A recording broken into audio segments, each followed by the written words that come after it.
नमस्कार मित्रांनो, वादळी वाऱ्यासह मुसळधार पावसाचा इशारा.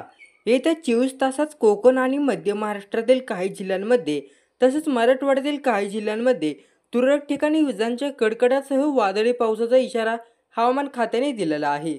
या दरम्यान ताशी 40 ते 50 किलोमीटर वेगाने वारे वाहतील, त्यामुळे हवामान खात्याने नागरिकांना सतर्कतेचा इशारा दिलेला आहे.